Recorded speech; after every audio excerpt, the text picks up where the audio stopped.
Live cities की night bulletin दिन भर बिहार में आपका स्वागत है। मैं गरिमा भारती। आज के न्यूज बुलेटिन में पटना समेत जिलों की कई जरूरी खबरें हैं, साथ साथ क्राइम की भी कई खबरें आपको बताएंगे। लेकिन उससे पहले एक नजर आज की सुर्खियों पर। सियासी गलियारे में नहीं थम रहा तेज प्रताप यादव का मामला। जेडीयू ने कहा, पहले रघुवंश बाबू का होता था अपमान, अब जगदानंद सिंह को आरजेडी नहीं दे रहा इज्जत। बीजेपी ने भी कसा तंज तो कांग्रेस ने दी नसीहत। जेडीयू व लोजपा के कई नेता कांग्रेस में शामिल। आरएसएस प्रमुख मोहन भागवत ने मुजफ्फरपुर में संघ भवन का किया लोकार्पण। दरभंगा में कार एक्सीडेंट में 2 की मौत और अब तक पकड़ में नहीं आई है बेतिया में खूंखार बाघिन। अब खबरें विस्तार से। राजद प्रमुख लालू प्रसाद यादव के बड़े बेटे तेज प्रताप यादव का मामला नहीं थम रहा है। खासकर विरोधी इस पर कमेंट कर रहे हैं। बीजेपी के कद्दावर नेता व स्वास्थ्य मंत्री मंगल पांडे ने कहा कि तेज प्रताप यादव तो एक बहाना है। असली बात यह है कि आरजेडी के वरीय नेताओं को पार्टी से ठिकाना लगाना है और तेजस्वी यादव को आगे बढ़ाना है। जेडीयू के मुख्य प्रवक्ता संजय सिंह ने कहा कि रघुवंश बाबू जैसा हाल हो गया है जगदानंद सिंह का। अब जगदानंद सिंह को भी जहर पीकर रहना है तो यह उनकी मर्जी है। उन्होंने कहा, आरजेडी में बुजुर्ग नेताओं का अपमान किया जाता है। दूसरी ओर जाप प्रमुख पप्पू यादव भी तेज प्रताप पर बिफर पड़े। कहा, जब तक लालू है तभी तक आरजेडी है। पता नहीं ये लोग लालू का भी सम्मान करेंगे या नहीं।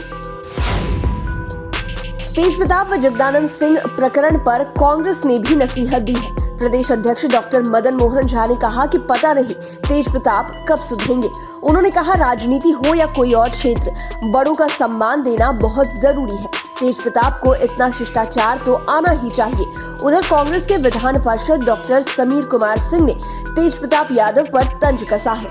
उन्होंने सवाल दागते हुए पूछा कि लालू यादव भी पार्टी के राष्ट्रीय अध्यक्ष हैं, तो क्या तेज प्रताप अपने पिता लालू से भी अपना स्वागत कराएंगे? जेडीयू, लोजपा व जाप के कई नेता आज कांग्रेस में शामिल हो गए। सदाकत आश्रम स्थित कांग्रेस मुख्यालय में प्रदेश अध्यक्ष डॉक्टर मदन मोहन झा ने समस्तीपुर व दरभंगा के 50 से अधिक नेताओं को पार्टी की सदस्यता दिलाई। इन नेताओं में अविनाश झा, अरविंद रजक, अमित झा, राणा अमित सिंह, विजय झा, गौरव झा आदि प्रमुख हैं। दूसरी ओर लोजपा के कई नेता 18 फरवरी को जेडीयू में शामिल होंगे। जेडीयू मुख्यालय में मिलन समारोह का आयोजन किया गया है।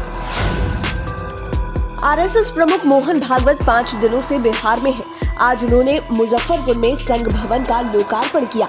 यह भवन कलमबाग चौक के निकट बनाया गया है। लोकार्पण समारोह में बीजेपी के कई विधायक और सांसद भी शामिल हुए। संघ से जुड़े कई नेता भी मौजूद रहे। इसके पहले मोहन भागवत औराई पहुंचे। उन्होंने राजखंड में जैविक खेती को नजदीक से देखा। औराई के गोपाल प्रसाद शाही करीब 12 एकड़ में जैविक खेती कर रहे हैं। जैविक खेती देख मोहन भागवत काफी खुश हुए। केंद्रीय गृह राज्य मंत्री नित्यानंद राय ने विपक्ष पर हमला बोला। वो मुजफ्फरपुर में मीडिया से बात कर रहे थे। उन्होंने कहा, 1,13,000 करोड़ रुपए सीधे किसानों के खाते में पहुंच गए। किसानों के हित के लिए यह केंद्र सरकार काम कर रही है, लेकिन कांग्रेस ने देश के किसानों को मजदूर बना दिया है। विपक्ष की दुकान बंद हो गई थी। किसानों के नाम पर उस दुकान को खोलने की कोशिश की जा रही है, लेकिन ऐसा नहीं होगा। प्रेस वार्ता में बिहार सरकार के मंत्री रामसूरत राय, बीजेपी के प्रदेश अध्यक्ष संजय जायसवाल, सांसद अजय निषाद आदि शामिल हुए। पंचायती राज मंत्री सम्राट चौधरी आज पुलवामा में शहीद हुए बिहार के रतन ठाकुर को श्रद्धांजलि दे रहे थे। वे शहीद के पैतृक गांव सनहौला के मादरगंज पहुंचे। उन्होंने शहीद रतन ठाकुर की तस्वीर पर माल्यार्पण किया। उनके परिजनों से भी मिले और उन्हें हर संभव मदद का भरोसा दिलाया। अब जिलों की अन्य खबरें। कार की रफ्तार ने आज भी 2 लोगों की जान ले ली है। यह भीषण हादसा दरभंगा में हुआ है। दरभंगा में NH 47 पर तेज रफ्तार से जा रही कार अनियंत्रित हो गई। पंजाबी ढाबा के पास कार बुरी तरह दुर्घटना का शिकार हो गई। कार के परखच्चे उड़ गए। कार पर 5 लोग सवार थे। इनमें से 2 की मौत हो गई। 3 लोग गंभीर रूप से जख्मी हैं। मृतकों की पहचान अभी नहीं हो पाई है। पुलिस मामले की छानबीन कर रही है। लॉकडाउन के दौरान प्राइवेट स्कूल द्वारा ली गई फीस की वापसी की मांग को लेकर अभिभावकों ने आज पटना में प्रदर्शन किया। जागो संस्था के तत्वावधान में छात्र अभिभावक संघर्ष समिति की ओर से इनकम टैक्स गोलंबर के पास आक्रोश रैली निकाली गई। अभिभावकों ने शिक्षा मंत्री से लॉकडाउन के दौरान ली गई फीस को वापस करने की मांग की है। खूंखार बाघिन को पकड़ने के लिए बेतिया में कल से ही रेस्क्यू चल रहा है, लेकिन अब तक वह पकड़ में नहीं आई है।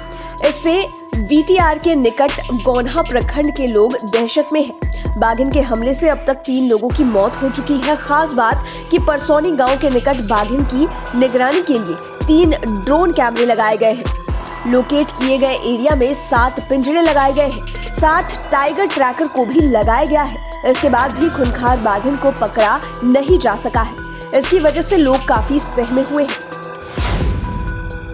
और अंत में अच्छी खबर, पटना एम्स में कोरोना काल में बंद सामान्य ओपीडी सेवा कल सोमवार से पुराने नियमानुसार शुरू हो जाएगी।